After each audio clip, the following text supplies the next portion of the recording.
going to get right to, I want to introduce our keynote speaker.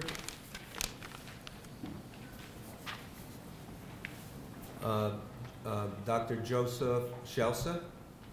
Professor Joseph Scelsa, he's a Bronx native, received his doctorate in sociology and education from Columbia University Teacher College, his dissertation topic being constructive pluralism. In addition, he holds 3 master's degrees, sociology, social studies, and counseling. He's a licensed mental health counselor in New York State. In 1984, Professor Scelsa was appointed director of the Italian-American Institute of the City University of New York, which was renamed the John D. Calandra Italian-American Institute after the late State Senator John D. Calandra in 1987. On March 1st, 1999, Professor Scelsa was named Dean of the Calandra Italian-American Institute and elevated to full professor. In October 2000, Dr. Scelsa was named Acting Vice President for Institutional Development at Queens College, CUNY, and on July 1st, 2005, he was appointed Vice President for Outreach and Cultural Affairs at Queens College, CUNY. Professor Scelsa, as Dean of the Calandra Institute, created and served as executive producer and host of Italics, the Italian-American magazine, which they're filming right now as I'm speaking, which is co-sponsored by the Calandra Institute and CUNY TV, seen on cable stations throughout the U.S. On Columbus Day 1999, Professor Scelsa, as Dean of the Calandra Institute, spearheaded at the New York Historical Society a 4-month-long exhibition entitled The Italians of New York, 5 Centuries of Struggle and Achievement. More than 100,000 people visited that exhibition. And I was one of them. I remember when I went there, and I've seen a lot of exhibits involving Italian-American history. That was the best one that I've seen. It presented, in the history of Italian-Americans, all 3 political viewpoints that the group was involved in, different members of the Italian-Americans. There was the conservative, the liberal, and the radical left in its history. And it was just super well done. I really, I wish it could be like a permanent, I wish it was permanent at the New York Historical Society. That would have been great. That was a tremendous, excuse me, exhibition. Anyway, as a result of the exhibition in 2001, Professor Scelsa founded the Italian-American Museum and currently serves as its president. Professor Scelsa has authored and edited several books and has written various articles and reports on ethnicity, pluralism, and education, notably the report on the Italian-American high school student dropout rate in the New York City schools. That was in the New York Times, May 1st, 1990. In 1997, Professor Scelsa contributed an essay entitled The 80th Street Mafia, In Beyond the Godfather, published by the National Italian-American Foundation. Professor Scelsa was the historical consultant for A&E's documentary, The Italians in America. Professor Scelsa is considered an expert in Italian-American affairs. He teaches and lectures extensively in Italian-American studies and specializes in Italian-Americans and civil rights. Professor Scelsa has been featured in national and international multimedia outlets such as the New York Times, Wall Street Journal, New York Post, Daily News, Observer, Fox News, CNN, ABC, CBS, MSNBC, NY, RAI, America, OG, Corriere della Sera, La Stampa, Food Channel, etc. In 1992, Professor Scelsa filed a federal civil rights lawsuit, Scelsa v. CUNY, 92 City 6690 CBM, and United States District Court, in which he was awarded an injunction barring the City University of New York from discriminating against Italian Americans. This landmark case marked the first time Italian Americans were successful in bringing a class action suit under United States civil rights statutes. As a graduate student at the City University of New York, Professor Scelsa held the position of Vice Chair for Legislative Affairs of the University Student Senate. Professor Scelsa also served as a board member of the Columbia University Club of New York, the Coalition of Italo-American Associations, Italian Heritage, and Culture Month Committee, Commission for Social Justice, Order Sons of Italy in America, National Ethnic Coalition of Organization, Bronx Columbus Day Parade Committee, Advisory Board member of the Italian American Legal Defense and Higher Education Fund, and a member of the College Scholarship Committee of the Columbus Citizens Foundation, and NIAF Scholarship and Grants Committee. He's also a national member of UNICO and the Order of Sons of Italy in America. Professor Scelsa is active in many other Italian-American organizations and causes. Professor Scelsa has received numerous awards, and in 1991 he received the rank of Cavaliere of the Order of Merit from the Republic of Italy in 1997, received the rank of Ufficiale from the Order of Merit of Savoy, and in 2009 was elevated to the rank of Commendatore.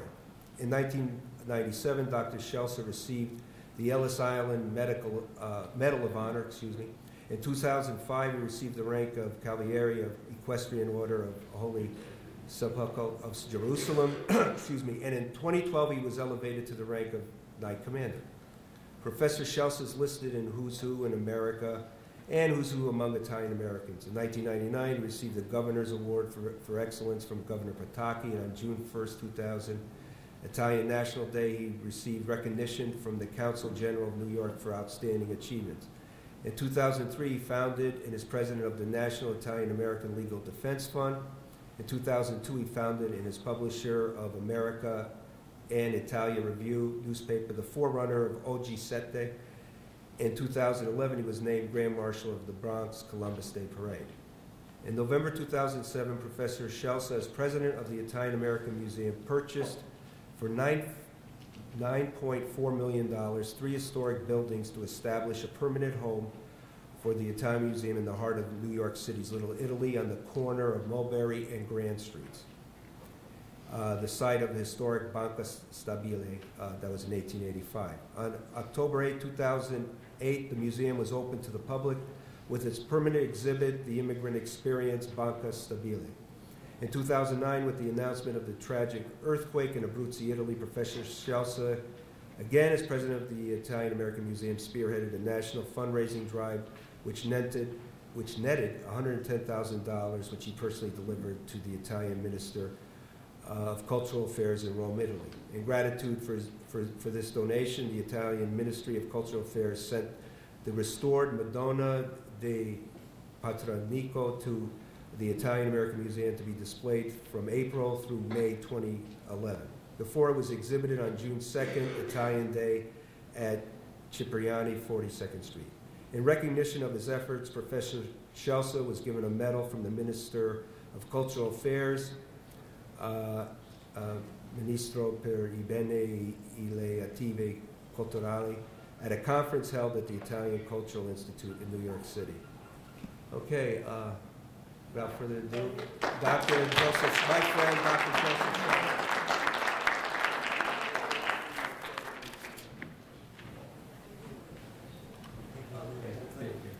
No. By the way, I cut it short. Good morning, everybody. Thank you for your patience. Can you hear me? Yes. Okay. Thank you for your patience and that sitting through that long resume. Obviously, I'm a lot older than I look because I've been around for a long, long time and done many, many things. But you know, there are a lot of very courageous people in this room, and one of the most courageous is the person who just spoke before me. And before I even begin, I want to acknowledge Professor Gesualdi, who took it upon himself because he remembered that 20 years ago there was a lawsuit, Scelsa versus CUNY, and that there was a landmark decision that was made, and he wanted to recognize that, and he wanted to do it in a way academics recognize things by having a conference. And I thank you, and I thank your division.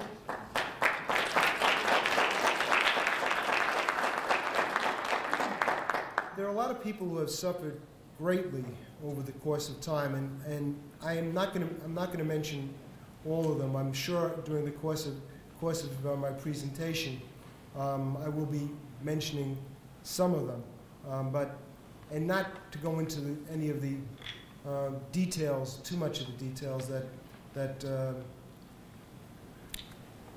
that led to these situations and the suffers and the hardships that people have endured. But there are a lot of, I recognize a lot of faces in this room today, and it's really good to see so many of you. It really is. I mean, that came back together, and some of you know this, some of you know parts of it, some of you know all of it. But there are so many people in this room that have contributed greatly to the successes that we have today. And we do have some successes. They're not as many as most of us would like, but they are successes. And I need to acknowledge that as well as to acknowledge where we need to go. When thinking about the talk today, before I even do that, I mean, Professor Gesualdi was kind to mention that I spearheaded. I was the banker for the exhibition at the New York Historical Society, but the real brains behind it was a man by the name of Philip Canestraro, the first distinguished professor of Italian-American study who curated the event. And Philip, unfortunately, is no longer with us, but I owe him a debt of gratitude for taking on the mantle of that position and making sure that it was the huge success that it was. And it was the impetus for the Italian-American Museum, which exists today, thanks to the efforts of a lot of good people. So I just want to acknowledge Philip Canestraro for his efforts and for what he did for all of us. I have up on the screen a historic document, and some of you recognize it, some of you don't. Some of you who are not familiar with the City University of New York and hear this for the first time, it could be, I don't know if this is going to work. Yeah, so you can see up in the right-hand corner, Affirmative Action Directive. That was written on the right-hand corner of this document by Senator John D. Calandra. This is part of another document which I'm sure you're going to hear more about later when Frank Elmay talks about the invisible minority and the efforts that were made to get to this point and other points. But I wanted to bring out right from the very start the seminal document that established Italian Americans at the City University of New York as an affirmative action category in December 1976. Very briefly, in 1970, the City University went into open admissions. Heretofore, before that time, Italian American students in particular and faculty were very sparse at the university. You couldn't find very many of them. But from 1970 to 1975, the numbers started to increase. Unfortunately, in 1975, New York City went into financial crisis. And what happens usually in most situations is the last hired is the first fired. The last hired is the first fired.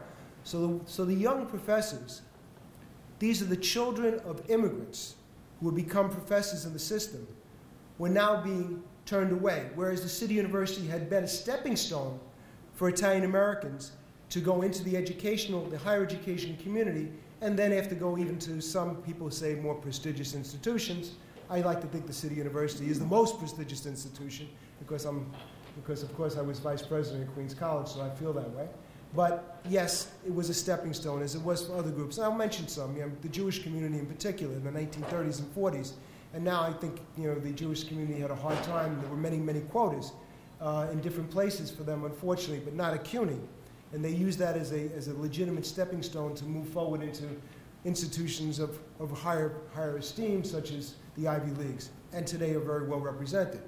Italian Americans were poised to do the same thing in those years. But unfortunately, because of the financial crisis, a lot of them were turned away. Now, one of those young professors is sitting in this, you're not so young anymore, Frank.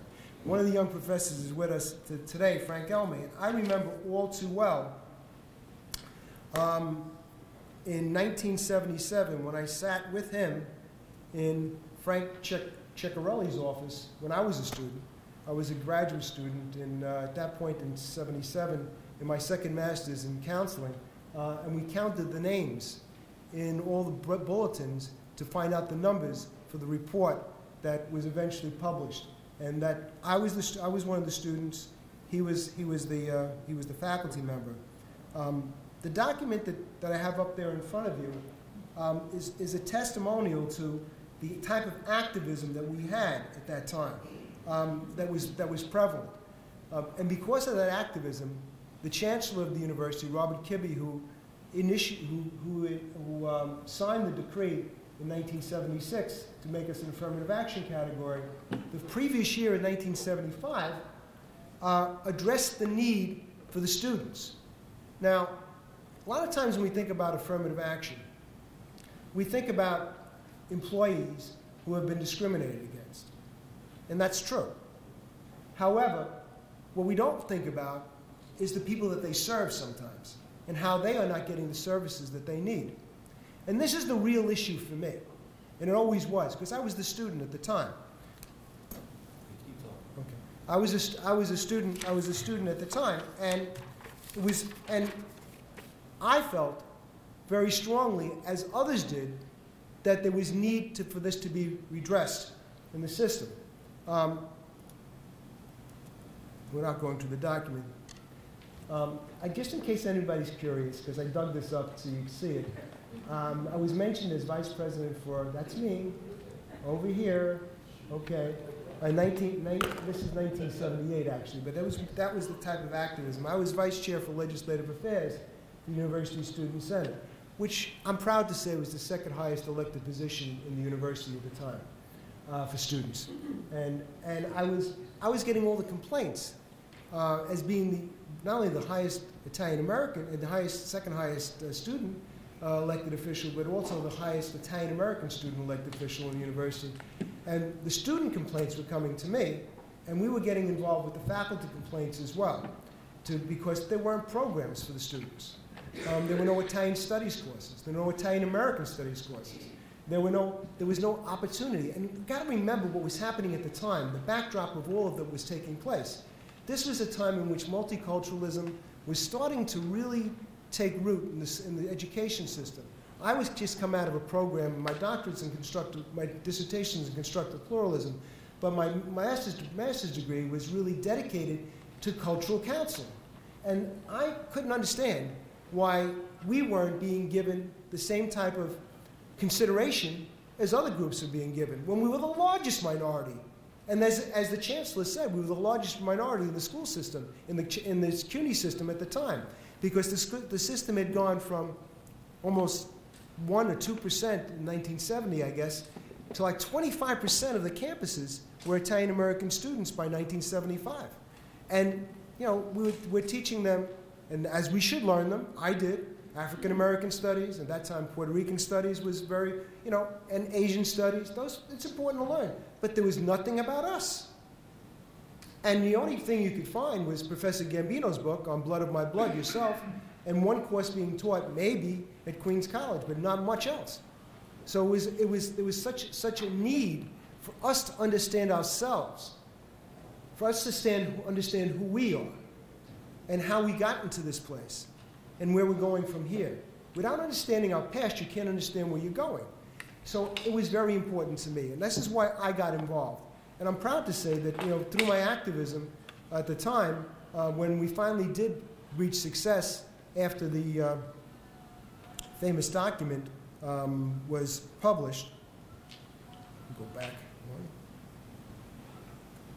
that will be shown after which was Senator Calandra's report back in 1978, which outlined a number of very important programs besides addressing the faculty issues, was that an institute would be created that would address these concerns. Address it by having programs of a cultural nature, of a community nature, and programs geared specifically for the students of the university.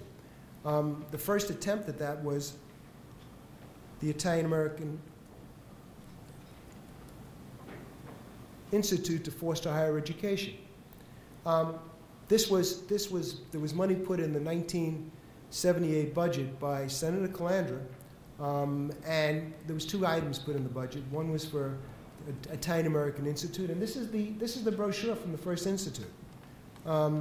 We'd have a division for student affairs, community affairs, and academic affairs. So it was to deal with all the types of issues that that would need to be dealt with in higher education. It was a result of many negotiations. I was part of those negotiations. three students that were, I don't think they're here today, but I want to mention their names, were in the forefront. One was Anita Cutita, now Fredenzi. I'm proud to say that she was a faculty member, I think, at Queensborough Community College today. Juliet Cutita, who is Carlella, who is now doing her doctoral work here at St. John's in education. And the last one is Ralph Anina, who went off into the West Coast someplace to find his fortune, I suppose. But they were really in the forefront of pushing the students. And they would come to me with the problems. Not that I could resolve them, and then I would go to the legislators and talk and speak about them as well. But we were very proud that we were able to do that. I left the position of, I had tenure at the New York City Board of Education. I had 9 years of tenure there when I left to come to this enterprise that was starting this, and it was outside the university, but placed in the university at Queens College, the Italian American Institute to Foster Higher Education. And unfortunately, it had a rocky road to, not because of the institute so much, but because of the funding sources. What happened later on, but it was in 1984, I had a meeting up in Albany on some counseling matters, and I had walked into Senator Calandra's office as a constituent of his, and just to say hello and pay my respects. The institute had lost its funding, Italian American Institute to Foster Higher Education had lost its funding. And he asked me if I wanted to, he was going to be able to get money back in the budget, if I wanted to come back. I said yes, but I said, we need the stability of the institution. We have to be part of CUNY. And the money was placed under CUNY as of that moment. Because he asked me